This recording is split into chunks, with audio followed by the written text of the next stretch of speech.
Good day, Philippines. Hello, Region 1. Aloha, San Carlinian learners. Airing live from the mango bamboo capital of the Philippines, San Carlos City. You're tuning in to CCN Broadcast Center, a virtual home of every SDO-SEC learner, where passion is the key. Learning paves the way. With our division mantra, developing creativity, maximizing versatility. This is your CCN Broadcast Center. CCN Broadcast Center, a virtual home of every SDO-SEC learner.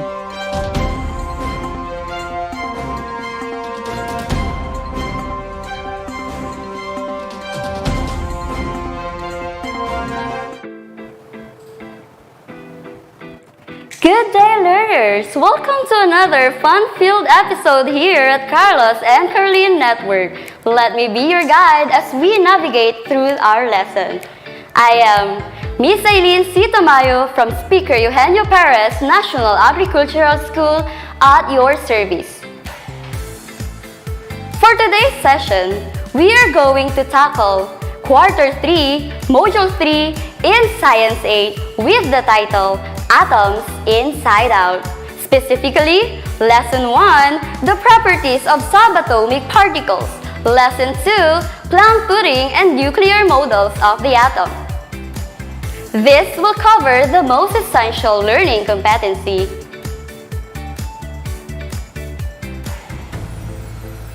Determine the number of protons, neutrons, and electrons of a particular atom. Our learning objectives are: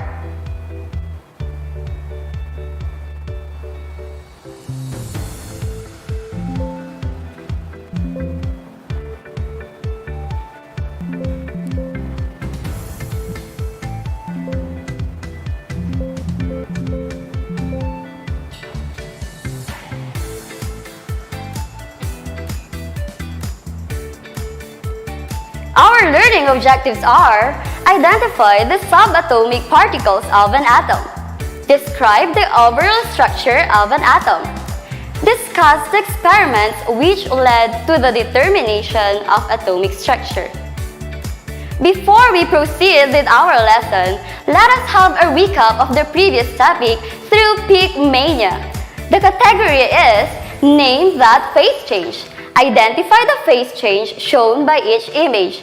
Some of the letters had been provided for your clues. You have 5 seconds to answer. Are you ready? Yes, you are. Let us have Peak Mania number 1.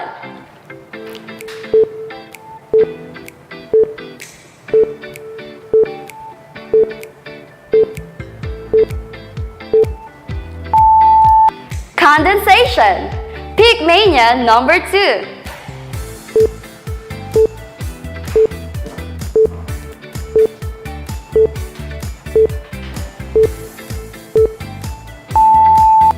Freezing. Peak Mania number 3.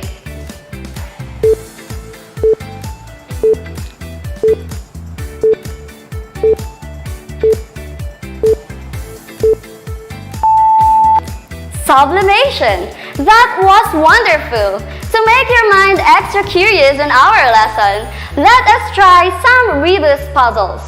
Answer the word picture riddles to unlock some important science concepts about our topic. You have 10 seconds to answer.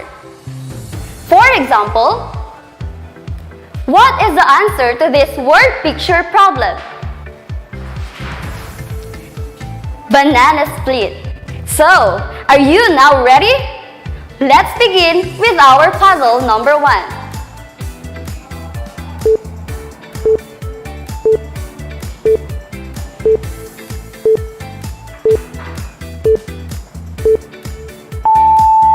Be positive. Number 2.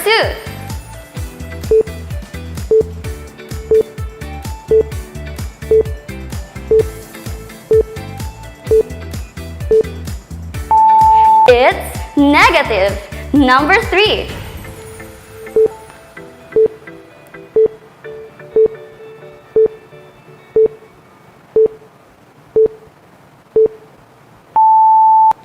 Neutral. Remember the terms positive, negative, and neutral. These are the key concepts in our lesson. Everything around you is made up of atoms, from the grain of sand to the clothes you wear, to the clouds in the sky, to the planets and everything in the universe. So, what is an atom?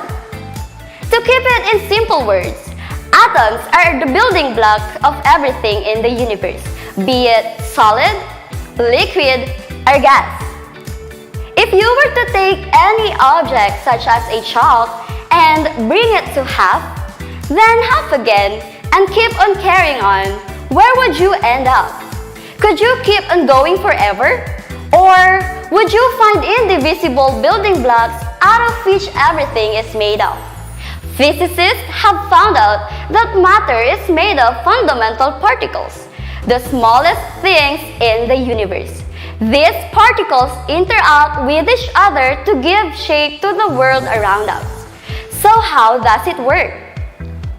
If we zoom into the fragments of a chalk, we will see molecules of atoms. Atoms are the smallest unit of any element in the periodic table. Atoms are not the smallest unit of matter. So what is it made of? In order for you to answer that question, let us explore our lesson through this activity. The title of our activity is The Big Difference.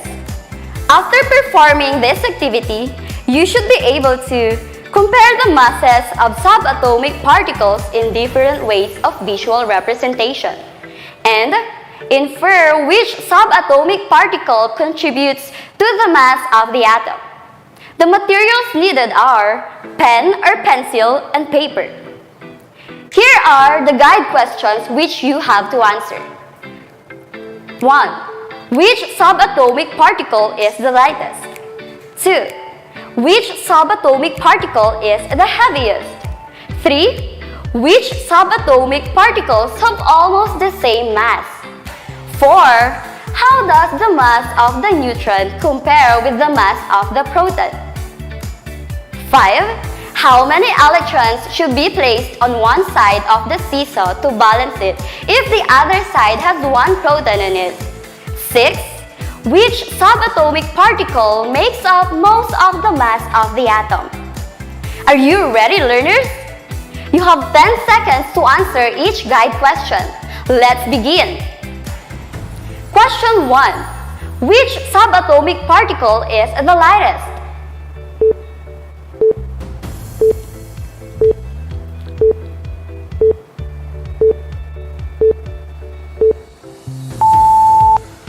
Electron. Question 2. Which subatomic particle is the heaviest?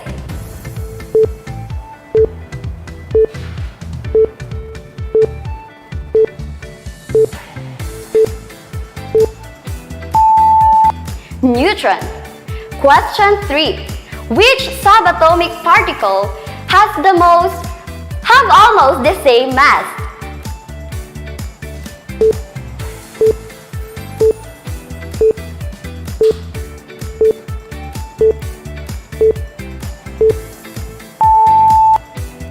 Protons and neutrons are the particles that have almost the same mass. Question 4. How does the mass of the neutron compare with the mass of the proton?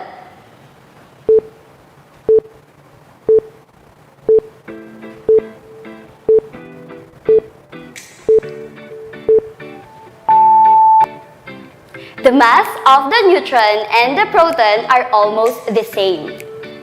Question 5. How many electrons should be placed on one side of the seesaw to balance it if the other side has one proton in it, like the one shown below? You have 30 seconds to answer this question.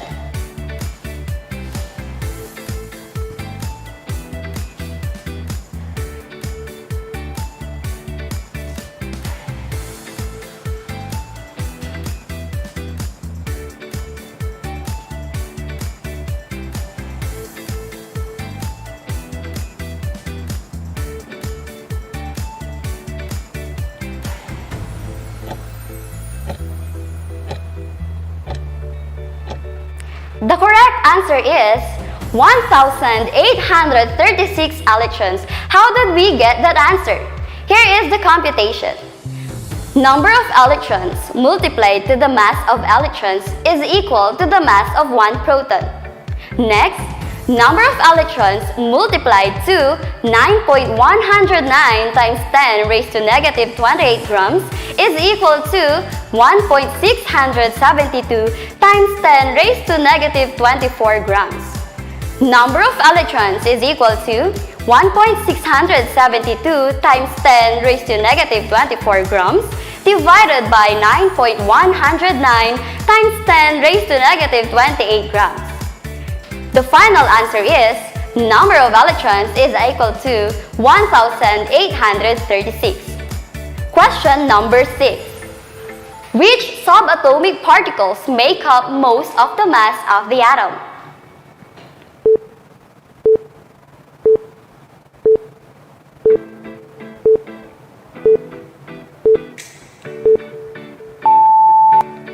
Neutrons and protons. I hope you had an idea of what our lesson will be. Although atoms themselves are microscopic, they are made up of even smaller particles. The particles that make up an atom are the three subatomic particles: protons, electrons, and neutrons. These three subatomic particles are very important on how each atom behaves in nature and reacts to other atoms. Each of these subatomic particles does something special. Protons are one of the subatomic particles in an atom. All protons carry a positive charge. They are located in the center of an atom, a very dense area called nucleus. Different elements have different number of protons. For instance, hydrogen has 1 proton, helium has 2 protons, and beryllium has 3 protons. It is the number of protons inside an atom that makes each element different. Now, you can see on your screen carbon atoms. The red circles represent the protons of a carbon atom. As you can see, the carbon has 6 protons, which means all carbon in the universe contains 6 protons. Now, electrons are negatively charged particles and are much smaller than protons. They orbit around the nucleus at a lightning speed, making up something called electron cloud around the atom. Normal atoms have equal number of protons and electrons. Hence, atoms are electrically neutral in nature. For example, if an atom has 8 electrons, how many protons must it have to be electrically neutral? It is 8 protons. What if an atom has 50 protons? How many electrons must it have to be electrically neutral in nature? It is 50 electrons. Finally, the neutron is the third subatomic particle that is found within an atom. It does not carry a charge or is neutral. Neutrons are located within the nucleus of the atom. The atoms are clamped together with the protons. The protons and neutrons are referred as nucleons. Why do atoms need neutrons? Although neutrons do not carry a charge, they are very important in determining the behavior of an atom. The more neutrons an atom has, the more radioactive it could be, and the overall mass will be affected. The development of the atomic theory began with intuitive thought, when early Greek philosophers pondered on the nature of matter, some of which are the plum pudding model and gold foil experiment. The discovery of electron came about in 1897 from experiments using cathode ray tube. This was led by Joseph John Thomson. He proposed the plum pudding model. Since plums and puddings are not available in our country, we can call it the raisin bread model. According to Thomson's plum pudding model, an atom is a positively charged sphere with electrons embedded in it. In 1911, Ernest Rutherford discovered the nucleus of the atom using alpha scattering experiment, also known as Geiger-Marsden experiment. He and his colleague tested Thomson's theory. They focused on a stream of alpha particles, and they discovered that most of the particles passed through. Few were deflected or scattered. Some bounced back to the source.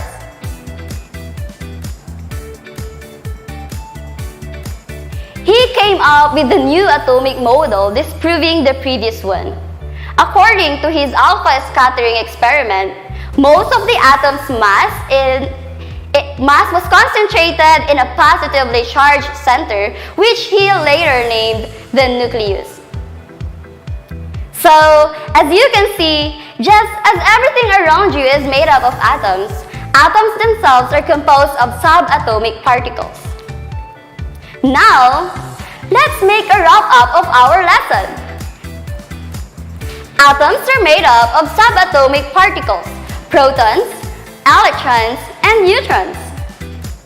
The electrons does not collapse into the positively charged nucleus.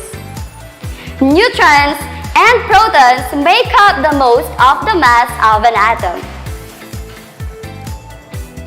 Let us now test your understanding. Let us know how much you've learned from our lesson. The direction is, choose the correct letter of the answer. You have 5 seconds to answer each question. Question 1. Which of the following subatomic particle of an atom? A. Electron. B. Neutron. C. Proton. D. All of the choices.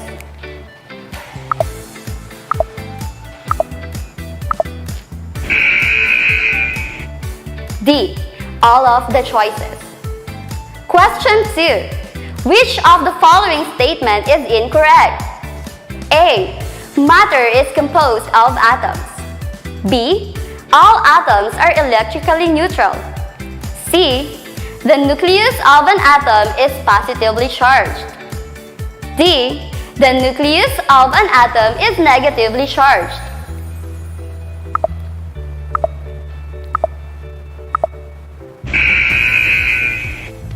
D. The nucleus of an atom is negatively charged. Question 3. Why does an atom need neutrons inside it? A. To form its nucleus. B. To create a spherical shape. C. To determine its radioactivity. D. To make it electrically neutral.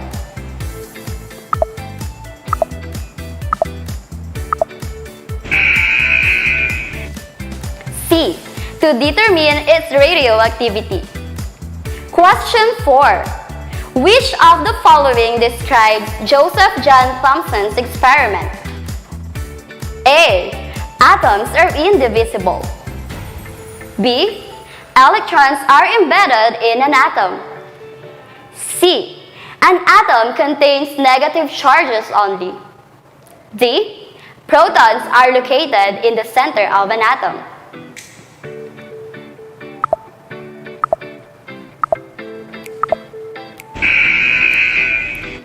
B. Electrons are embedded in an atom. Question 5. Which is the material used by Ernest Rutherford in formulating the alpha particle scattering experiment? A. Gold foil. B. Carbon atoms. C. Plum pudding. D. planetary model.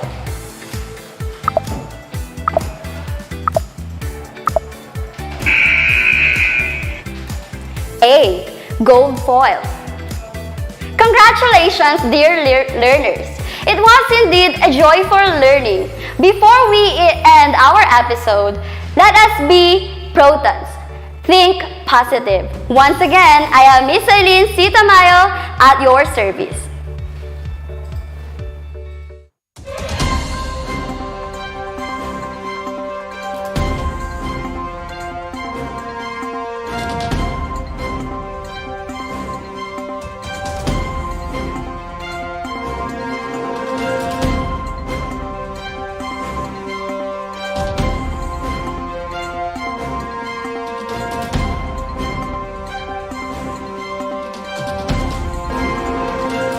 Good day, Philippines. Hello, Region 1. Aloha, San Carlinian learners. Airing live from the mango bamboo capital of the Philippines, San Carlos City. You're tuning into CCN Broadcast Center, a virtual home of every SDO-SEC learner, where passion is the key. Learning paves the way. With our division mantra, developing creativity, maximizing versatility. This is your CCN Broadcast Center. CCN Broadcast Center, a virtual home of every SDO-SEC learner.